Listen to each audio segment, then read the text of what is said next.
Now on Nova. Take a thrill ride into a world stranger than science fiction, where you play the game by breaking some rules, where a new view of the universe pushes you beyond the limits of your wildest imagination. This is the world of string theory, a way of describing every force and all matter, from an atom to Earth to the end of the galaxies, from the birth of time to its final tick, in a single theory, a theory of everything. Our guide to this brave new world is Brian Greene, the best-selling author and physicist. And no matter how many times I come here, I never seem to get used to it. Can he help us solve the greatest puzzle of modern physics? That our understanding of the universe is based on two sets of laws that don't agree. Resolving that contradiction eluded even Einstein, who made it his final quest. After decades, we may finally be on the verge of a breakthrough. The solution is strings. Tiny bits of energy vibrating like the strings on a cello. A cosmic symphony at the heart of all reality. But it comes at a price. Parallel universes and 11 dimensions, most of which you've never seen. We really may live in a universe with more dimensions than meet the eye. People who've said that there are extra dimensions of space have been labeled crackpots or people who are bananas. A mirage of science and mathematics? Or the ultimate theory of everything? If string theory fails to provide a testable prediction, then nobody should believe it. Is that a theory of physics or a philosophy? One thing that is certain is that string theory is already showing us that the universe may be a lot stranger than any of us ever imagined. Coming up tonight, the undeniable pull of strings. The atmosphere was electric. String theory goes through a revolution of its own 5 different string theories. and reveals the new shape of things to come. Perhaps we live on a three-dimensional membrane. Our universe might be like a slice of bread. We're trapped on just a tiny slice of the higher dimensional universe. That's actually a problem. Watch The Elegant Universe right now.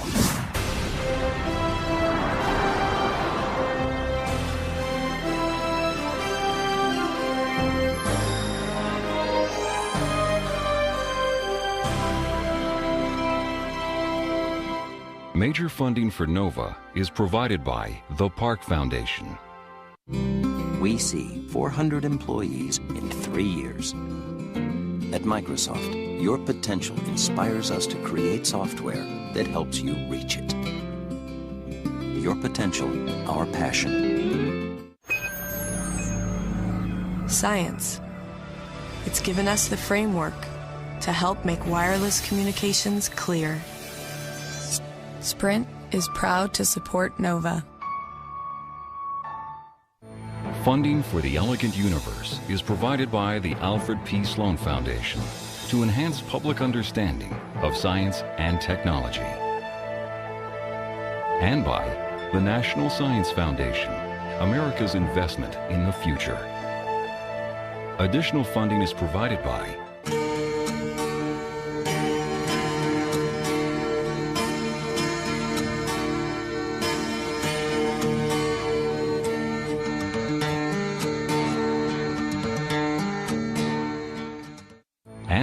the George D. Smith Fund and the U.S. Department of Energy, fostering science and security. Major funding for NOVA is also provided by the Corporation for Public Broadcasting and viewers like you. Thank you.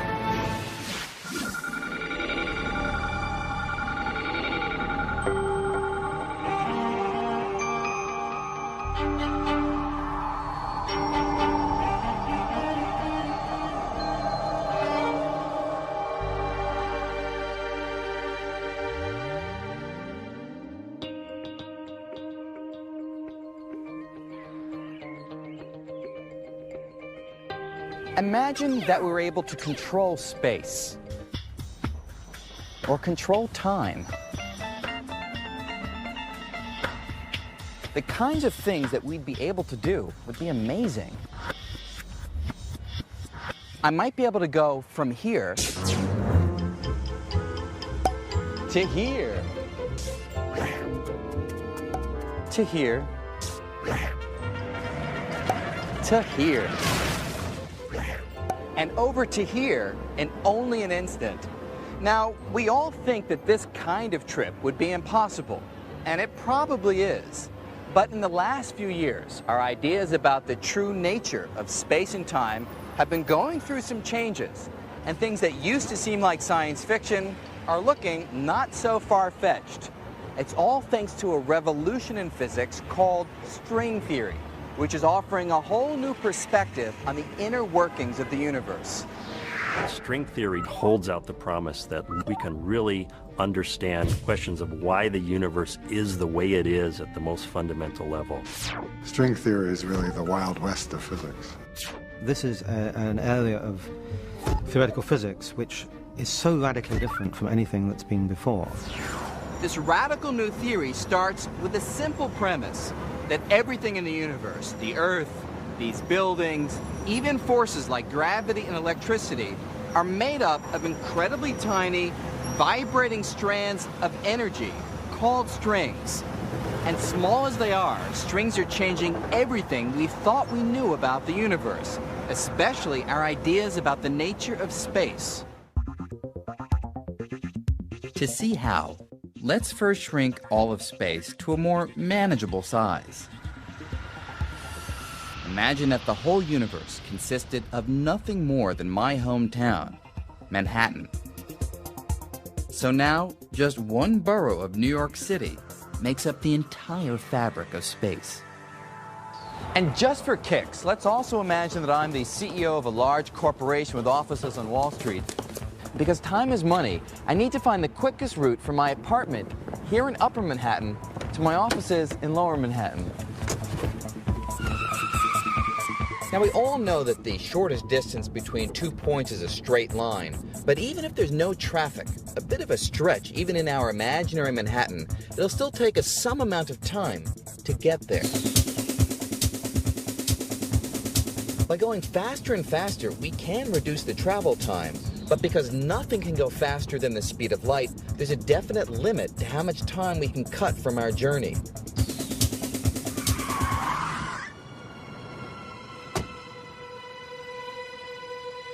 This Manhattan universe fits with an old classical vision of space.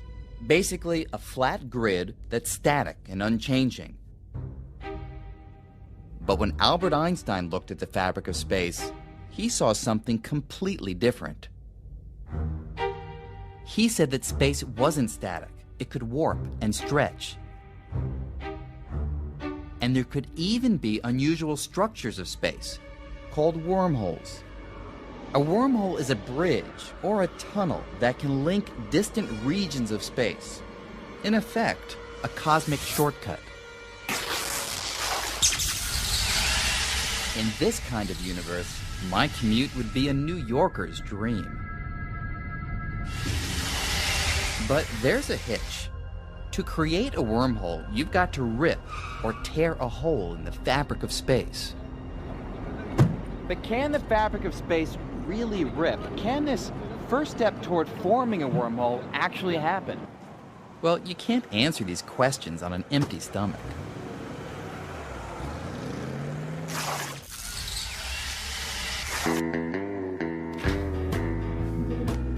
Turns out that by looking at my breakfast, coffee and a donut, we can get a pretty good sense of what string theory says about whether the fabric of space can tear.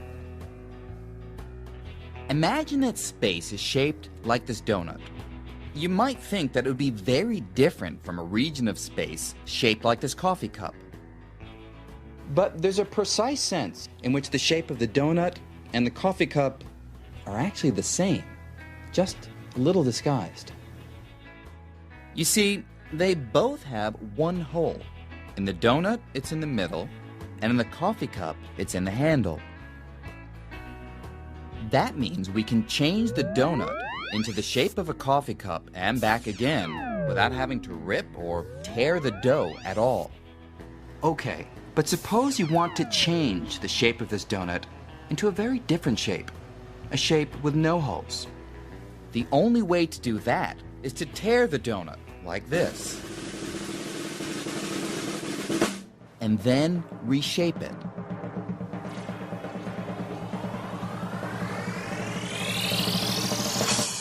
Unfortunately, according to Einstein's laws, this is impossible. They say that space can stretch and warp, but it cannot rip.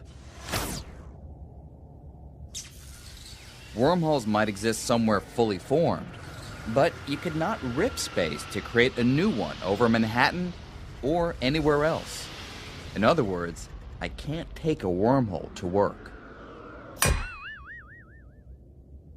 But now, string theory is giving us a whole new perspective on space, and it's showing us that Einstein wasn't always right.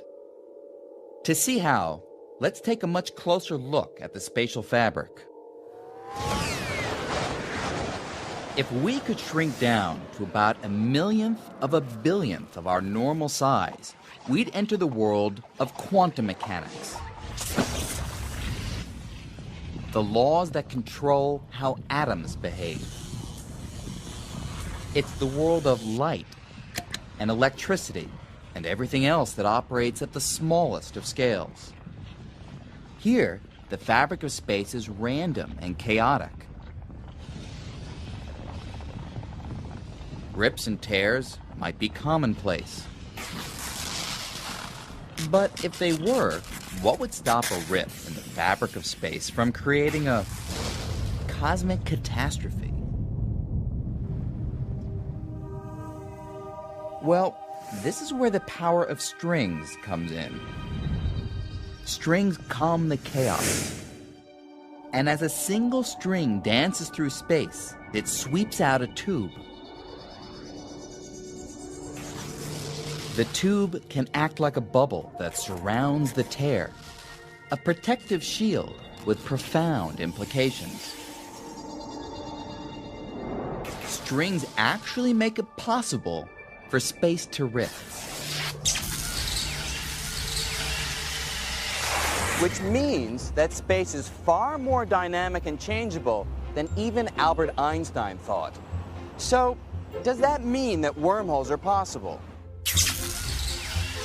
Will I ever be able to take a stroll on Everest?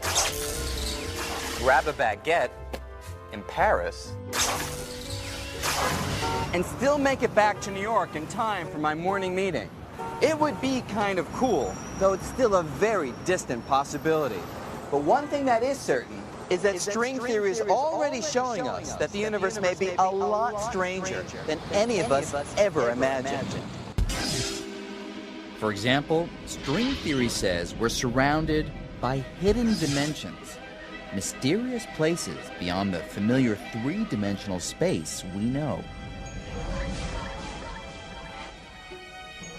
People who've said that there are extra dimensions of space have been labeled as, crackpots or people who are bananas. I mean, what do you think there are extra dimensions? Well, string theory really predicts it. What we think of as our universe could just be one small part of something much bigger. Perhaps we live on a membrane, a three-dimensional membrane that floats inside a higher dimensional space. There could be entire worlds right next to us, but completely invisible. These other worlds would, in a very literal sense, be parallel universes. This isn't a particularly exotic or strange notion. No wonder physics students are lining up to explore the strange world of string theory. String theory is very active. Things are happening. There are a lot of people doing it. Most of the young kids, given the choice, at a ratio of something like 10 to 1, they will go into string theory. But strings weren't always this popular.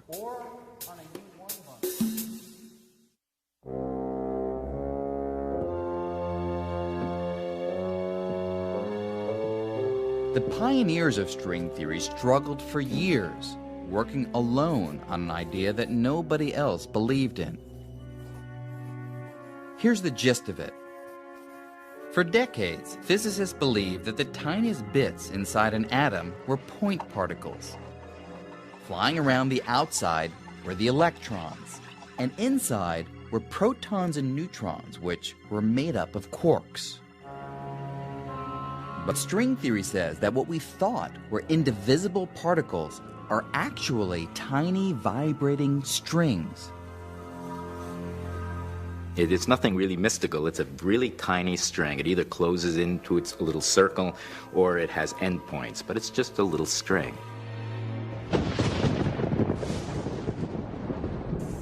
In the 1980s, the idea caught on, and people started jumping on the string bandwagon. Well, the fact that suddenly all these other people were working in the field had its advantages and its disadvantages. It was wonderful to see how rapidly the subject could develop now because so many people were working on it. One of the great attractions of strings is their versatility.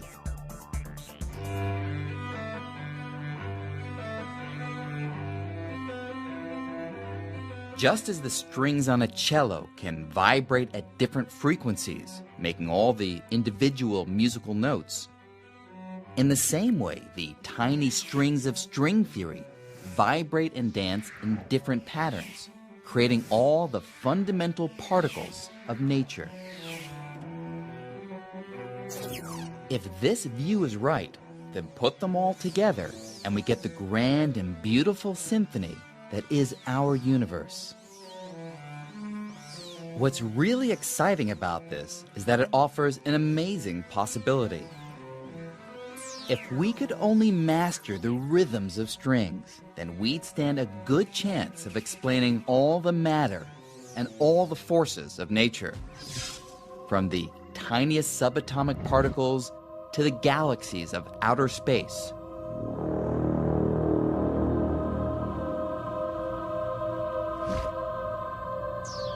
This is the potential of string theory, to be a unified theory of everything.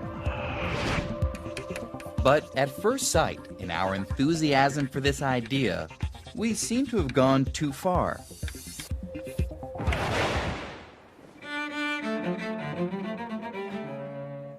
Because we didn't produce just one string theory, or even two. We somehow managed to come up with 5. 5 different string theories, each competing for the title of the theory of everything. And if there's going to be the fundamental theory of nature, there ought to be one of them. I suppose a number of string theorists thought, oh, that's fantastic, that's wonderful, and maybe one of these will end up being the right theory of the world. And yet there must have been a little nagging voice at the back of their head that said, well, why are there 5? With 5 competing players, the stage of string theory was looking a little crowded.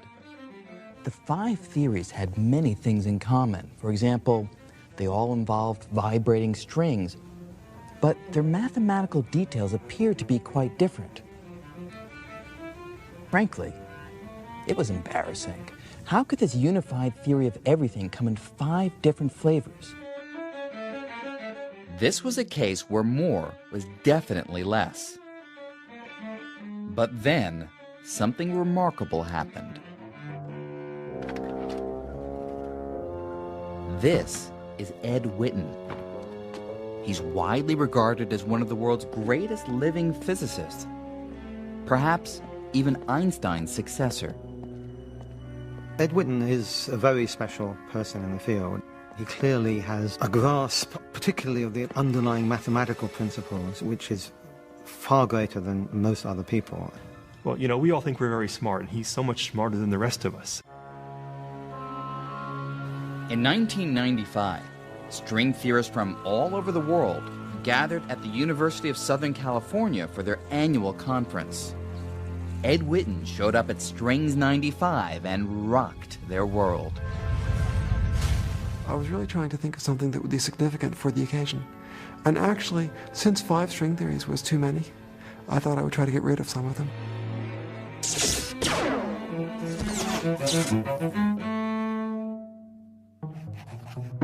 To solve the problem, Witten constructed a spectacular new way of looking at string theory. Ed announced that he had thought about it, and moreover, he had solved it. He was going to tell us the solution to every string theory in every dimension, which was an enormous claim, but coming from Ed, it was not so surprising. The atmosphere was electric because all of a sudden, string theory, which had been going through kind of doldrums, was given an incredible boost, a shot in the arm. Ed Witten gave his famous lecture, and he said a couple of words that got me interested. And for the rest of the lecture, I got hooked up on the first few words that he said and completely missed the point of his lecture. I remember I had to give the talk after him, and I was kind of embarrassed too. Ed Witten just blew everybody away. Ed Witten blew everybody away because he provided a completely new perspective on string theory.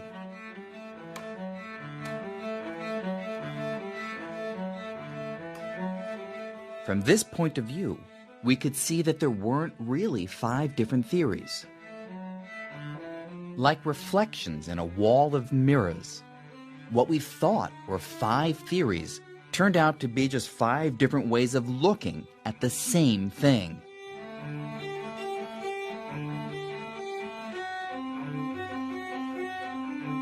String theory was unified at last. Witten's work sparked a breakthrough so revolutionary that it was given its own name, M-theory, although no one really knows what the M stands for. What is the M for? M-theory. M-theory. M-theory. M-theory. M-theory. M-theory is a theory. I don't actually know what the M stands for. Well, the M has... I've heard many descriptions. Mystery theory, magic theory. It's the mother theory. Matrix theory. Monstrous theory. I don't know what Ed meant.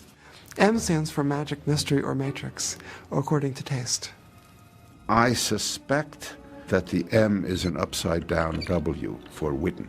Some cynics have occasionally suggested that M may also stand for murky, because our level of understanding of the theory is in fact so primitive. Maybe I shouldn't have told you that one. Whatever the name, it was a bombshell. Suddenly, everything was different. There was a lot of panic, if you like, realizing that big things were happening and all of us not wanting to get left behind in this new revolution of string theory. After Witten's talk, there was renewed hope that this one theory could be the theory to explain everything in the universe. But there was also a price to pay. Before M-theory, strings seemed to operate in a world with 10 dimensions. These included 1 dimension of time, the 3 familiar space dimensions, as well as 6 extra dimensions, curled up so tiny that they're completely invisible. Well, we think these extra dimensions exist because they come out of the equations of string theory. Strings need to move in more than 3 dimensions. And that was a shock to everybody, but then we learned to live with it. But M-theory would go even further, demanding yet another spatial dimension, bringing the grand total to 11 dimensions. We know that there have to be 11 dimensions for this theory to make sense. So there must be 11 dimensions. We only see 3 plus 1 of them. How is that possible? For most of us, it's virtually impossible to picture the extra higher dimensions. I can't. And it's not surprising. Our brains evolved sensing just the 3 spatial dimensions of everyday experience. So, how can we get a feel for them? One way is to go to the movies.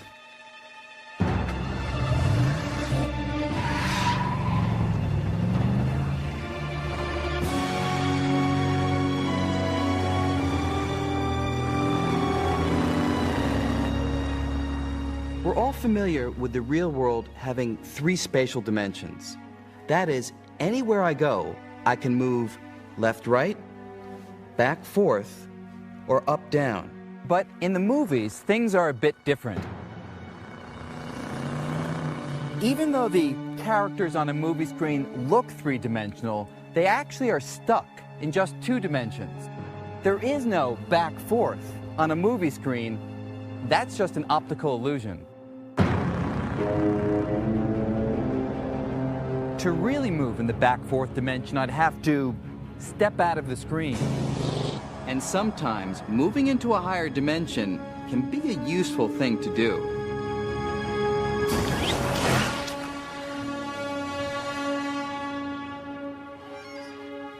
So, dimensions all have to do with the independent directions in which you can move.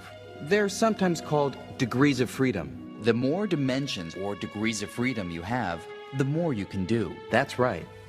And if there really are 11 dimensions, then strings can do a lot more too. People found fairly soon that there were objects that lived in these theories, which weren't just strings, but were larger than that. They actually looked like membranes or surfaces. The extra dimension Witten added allows a string to stretch into something like a membrane, or a brain for short. A brain could be three-dimensional, or even more. And with enough energy, a brain could grow to an enormous size, perhaps even as large as a universe. This was a revolution in string theory. String theory has gotten much more baroque. I mean, now there are not only strings, there are membranes. People go on calling this string theory, but the string theorists are not sure it really is a theory of strings anymore. The existence of giant membranes and extra dimensions would open up a startling new possibility. That our whole universe is living on a membrane inside a much larger, higher dimensional space. It's almost as if we were living inside a loaf of bread.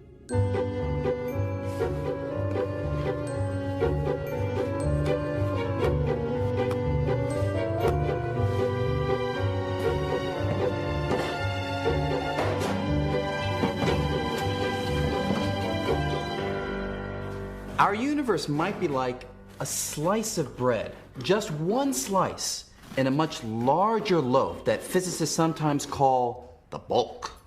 And if these ideas are right, the bulk may have other slices, other universes, that are right next to ours, in effect, parallel universes. Not only would our universe be nothing special, but we could have a lot of neighbors. Some of them could resemble our universe. They might have matter and planets and, who knows, maybe even beings of a sort. Others could certainly be a lot stranger. They might be ruled by completely different laws of physics. Now, all of these other universes would exist within the extra dimensions of M-theory, dimensions that are all around us. Some even say they might be right next to us, less than a millimeter away. But if that's true, why can't I see them or touch them? If you have a brain living in a higher dimensional space and your particles, your atoms, cannot get off the brain, it's like trying to reach out, but you can't touch anything. It might as well be on the other end of the universe. And it's a very powerful idea, because if it's right, it means that our whole picture of the universe is clouded by the fact that we're trapped on just a tiny slice of the higher dimensional universe. It is a powerful idea, especially because it may help solve one of the great mysteries of modern science. It has to do with gravity. It's been more than 300 years since Isaac Newton came up with the universal law of gravity, inspired, as the story goes, by seeing an apple fall from a tree. Today it seems obvious that gravity is a powerful force.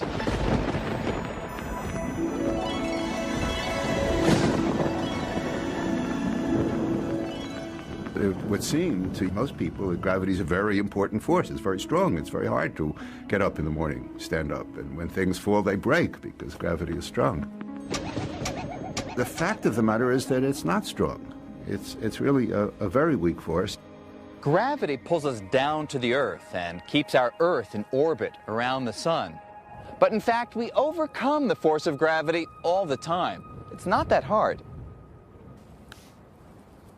Even with the gravity of the entire Earth pulling this apple downward, the muscles in my arm can easily overcome it. And it's not just our muscles that put gravity to shame. Magnets can do it too, no sweat. Magnets carry a different force, the electromagnetic force. That's the same force behind light and electricity. It turns out that electromagnetism is much, much stronger than gravity. Gravity, in comparison, is amazingly weak. How weak? The electromagnetic force is some 1,000 billion, billion, billion, billion times stronger. That's a 1 with 39 zeros following it. The weakness of gravity has confounded scientists for decades.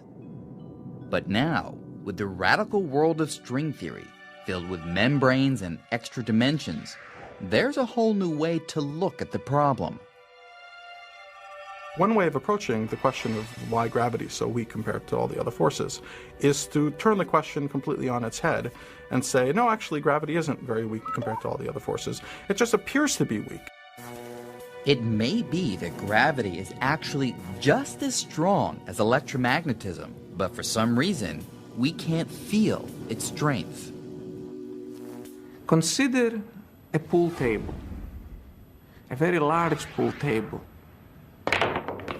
Think of the surface of the pool table as representing our three-dimensional universe, although it is just two-dimensional. And think of the billiard balls as representing atoms and other particles that the universe is made out of. So here's the wild idea. The atoms and particles that make up stuff in the world around us will stay on our particular membrane, our slice of the universe, just as the billiard balls will stay on the surface of the pool table. Unless you're a really bad pool player. But whenever the balls collide, there is something that always seeps off the table. Sound waves. That's why I can hear the collision.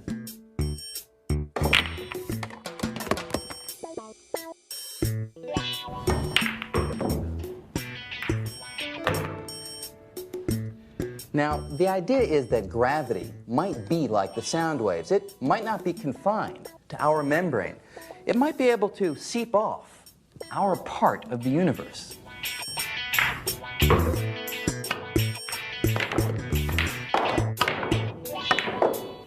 Or think about it another way.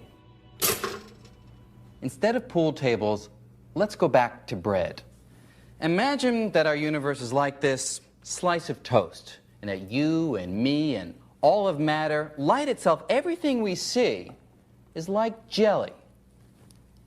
Now, jelly can move freely on the surface of the toast, but otherwise it's stuck. It can't leave the surface itself. But what if gravity were different? What if gravity were more like cinnamon and sugar? Now, this stuff isn't sticky at all, so it easily slides right off the surface. But why would gravity be so different from everything else that we know of in the universe? Well, it turns out that string theory, or M theory, provides an answer. It all has to do with shape. For years, we concentrated on strings that were closed loops, like rubber bands. But after M theory, we turned our attention to other kinds. Now we think that everything we see around us, like matter and light, is made of open-ended strings. And the ends of each string are tied down to our three-dimensional membrane. But closed loops of string do exist. And one kind is responsible for gravity. It's called a graviton. With closed loops, there are no loose ends to tie down, so gravitons are free to escape into the other dimensions, diluting the strength of gravity and making it seem weaker than the other forces of nature. This suggests an intriguing possibility. If we do live on a membrane, and there are parallel universes on other membranes near us, we may never see them, but perhaps we could one day feel them through gravity. If there happens to be intelligent life on one of the membranes, then this intelligent life might be very close to us. So theoretically, and purely theoretically, we might be able to communicate with this intelligent life by exchanging strong gravity wave sources. So, who knows? Maybe someday we'll develop the technology and use gravity waves to actually communicate with other worlds.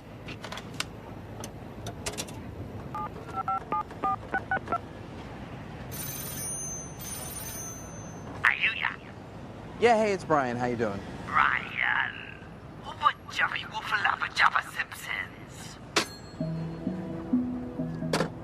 We don't really know if parallel universes could have a real impact on us. But there is one very controversial idea which says they've already played a major role. In fact, it gives them credit for our existence. As the classic story goes, the vast universe we see today was once extremely small, unimaginably small. Then, suddenly, it got bigger. A lot bigger during the dramatic event known as the Big Bang. The Big Bang stretched the fabric of space and set off the chain of events that brought us to the universe we know and love today. But there's always been a couple of problems with the Big Bang theory. First, when you squeeze the entire universe into an infinitesimally small but stupendously dense package, at a certain point, our laws of physics simply break down. They just don't make sense anymore. The formulas we use start giving answers that are nonsensical. We find total disaster. Everything breaks down, and we're stuck. And on top of this, there's the bang itself. What exactly is that? That's actually a problem. The classic form of the Big Bang theory really says nothing about what banged, what happened before it banged, or what caused it to bang. Refinements to the Big Bang theory do suggest explanations for the bang, but none of them turn the clock back completely to the moment when everything started. Most people come at this with the naive notion that there was a beginning, that somehow space and time emerged from nothingness into somethingness. Well, I don't know about you, but I don't like nothing. Do I really believe that the universe was a big bang out of nothing? And I'm not a philosopher, so I won't say, but I can imagine to a philosopher that is a problem. But to a physicist, I think it's also a problem. Everyone admits there are problems. The question is, can string theory solve them? Some string theorists have suggested that the Big Bang wasn't the beginning at all, that the universe could have existed long before, even forever. Not everyone is comfortable with the idea. I actually find it rather unattractive to think about a universe without a beginning. It seems to me that a universe without a beginning is also a universe without an explanation. So what is the explanation? What if string theory is right, and we're all living on a giant membrane inside a higher dimensional space? One of the ideas in string theory that was particularly striking to me and suggested perhaps a new direction for cosmology is the idea of brains and the idea of brains moving in extra dimensions. Some scientists have proposed that the answer to the Big Bang riddle lies in the movements of these giant brains. It's so simple. Here's a brain on which we live, and here's another brain floating in the higher dimension. There's absolutely nothing difficult about imagining that these collide with each other. According to this idea, sometime before the Big Bang, two brains carrying parallel universes began drifting toward each other. Until all of that energy has to go somewhere. Where does it go? It goes into the Big Bang. It creates the expansion that we see, and it heats up all the particles in the universe in this big fiery mass. As if this weren't weird enough, the proponents of this idea make another radical claim. The Big Bang was not a special event. They say that parallel universes could have collided not just once in the past, but again and again. And that it will happen in the future. If this view is right, there's a brain out there right now headed on a collision course with our universe. So another collision is coming, and there'll be another Big Bang, and this will just repeat itself for an indefinite period into the future. It's an intriguing idea. Unfortunately, there are a few technical problems. Well, that was a very ingenious scenario that arose naturally within string theory. However, the good old problems creep back in again. The fact is, we don't really know what happens when two brains collide. You can wind up with the same situation we had with the Big Bang. The equations don't make sense. They have to make a lot of assumptions in their models, and I don't think they've really solved the problem of the Big Bang in string theory. If string theory is the one true theory of the universe, it will have to solve the riddle of the Big Bang. And there's a lot of hope that someday string theory will succeed. But for now, there's also a lot of uncertainty. As promising and exciting as the theory is, we don't entirely understand it. It's as if we've stumbled in the dark into a house, which we thought was a two-bedroom apartment, and now we're discovering is a 19-room mansion, at least, and maybe it's got 1,000 rooms, and we're just beginning our journey. So, how sure are we that the universe is the way that string theory describes it? Is the world really made up of strings and membranes, parallel universes, and extra dimensions? Is this all science or science fiction? Well, the question we often ask ourselves as we work through our equations is this just fancy mathematics, or is it describing the real world? These exercises in our imagination in mathematics are all, at the end of the day, subjected to a single question. Is it there in the laboratory? Can you find its evidence? String theory and string theorists do have a real problem. How do you actually test string theory? If you can't test it in the way that we test normal theories, it's not science, it's philosophy. And that's a real problem. Strings are thought to be so tiny, much smaller than an atom, that there's probably no way to see them directly. But even if we never see strings, we may someday see their fingerprints. You see, if strings were around at the beginning of the universe, when things were really tiny, they would have left impressions or traces on their surroundings. And then, after the Big Bang, when everything expanded, those traces would have been stretched out along with everything else. So if that's true, we may someday see the telltale signs of strings somewhere in the stars. But even here on Earth, there's a chance we can detect evidence of strings.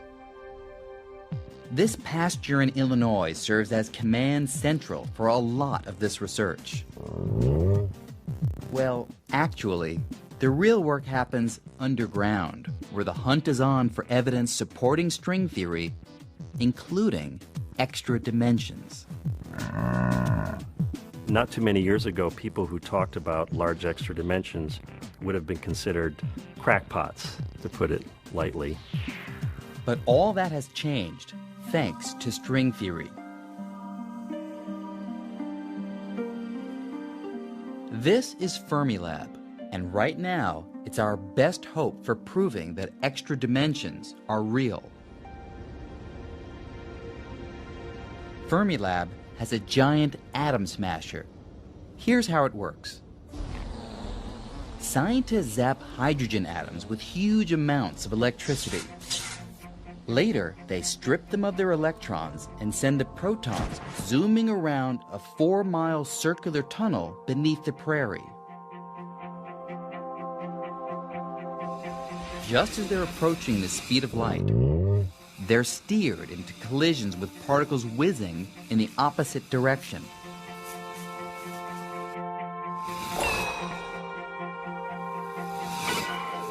Most collisions are just glancing blows, but occasionally there's a direct hit. The result is a shower of unusual subatomic particles.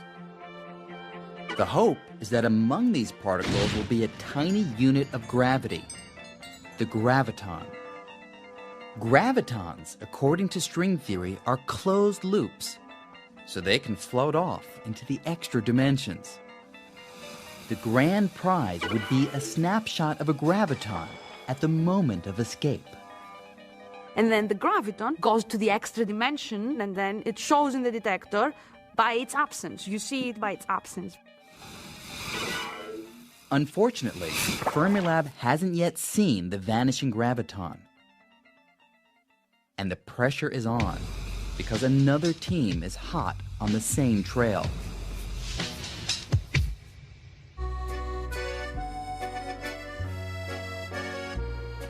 "4,000 miles away, on the border of France and Switzerland, a lab called CERN is constructing an enormous new atom smasher.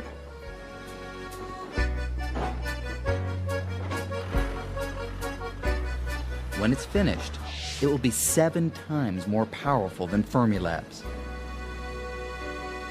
There's a great sense of urgency that every minute has to count, but eventually CERN, our rival laboratory, will, frankly, blow us out of the water. CERN will blow Fermilab out of the water not only in the search for extra dimensions, but other wild ideas. At the top of the to-do list for both labs is the hunt for something called supersymmetry. That's a central prediction of string theory, and it says in a nutshell that for every subatomic particle we're familiar with, like electrons, photons, and gravitons, there should also be a much heavier partner called a sparticle, which so far no one has ever seen. Now, because string theory says sparticles should exist, finding them is a major priority. So it's a big discovery to find supersymmetry. That's a humongous discovery, and I think it's a bigger discovery to find supersymmetry than to find life on Mars. If we were to hear tomorrow that supersymmetry was discovered, there would be parties all over the planet. The problem is, if they exist, the sparticles of supersymmetry are probably incredibly heavy. So heavy that they may not be detected with today's atom smashers. The new facility at CERN will have the best chance once it's up and running in several years. But that won't stop the folks at Fermilab from trying to find them first. The competition is friendly and fierce at the same time. We're competing like bad dogs, essentially. And it has always been like that, and it will always be like that. We have to make sure that we don't make any mistakes, that we do absolutely the best we can do with these experiments, and take advantage of what is really one of the great golden opportunities for discovery. If we do find sparticles, it won't prove string theory, but it will be really strong circumstantial evidence that we're on the right track. Over the next 10 to 20 years, the new generation of atom smashers is sure to uncover surprising truths about the nature of our universe. But will it be the universe predicted by string theory? What if we don't find sparticles or extra dimensions? What if we never find any evidence that supports this weird new universe filled with membranes and tiny vibrating strings? could string theory, in the end, be wrong?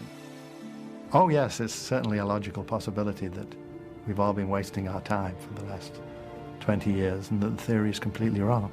There have been periods of many years where all of the smart people, all of the cool people were working on one kind of theory, moving in one kind of direction, and even though they thought it was wonderful, it turned out to be a dead end. This could happen to string theory.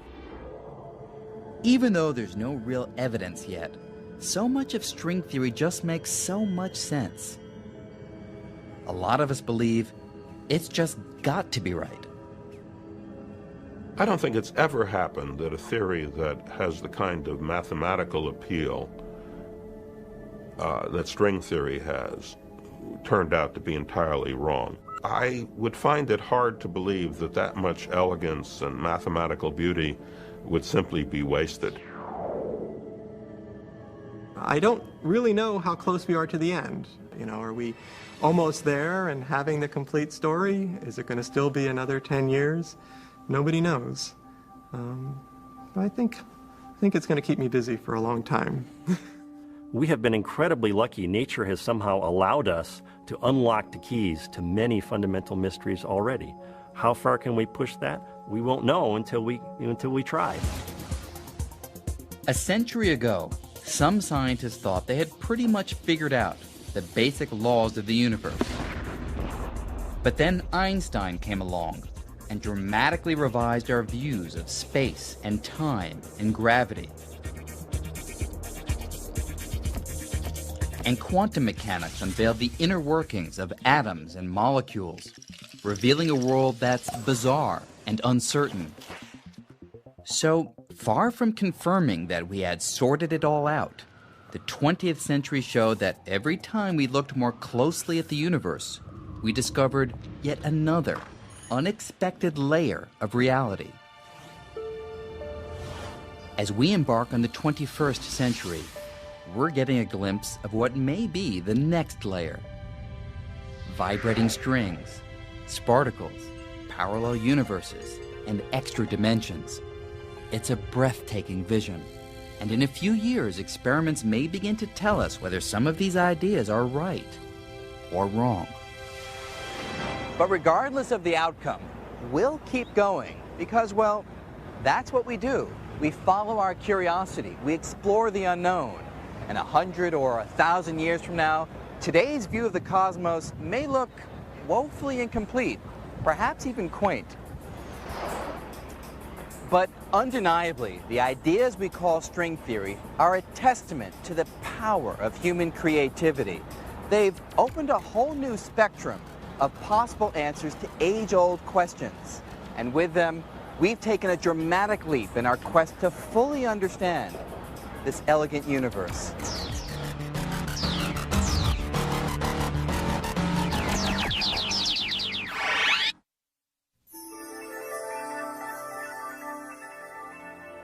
On NOVA's website, go behind the scenes with Brian Greene.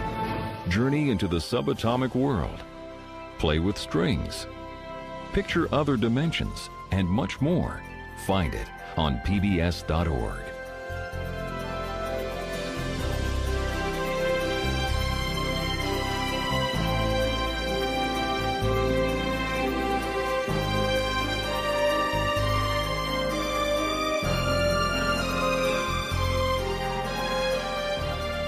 To order this program on VHS or DVD, or the book The Elegant Universe, please call WGBH Boston Video at 1-800-255-9424.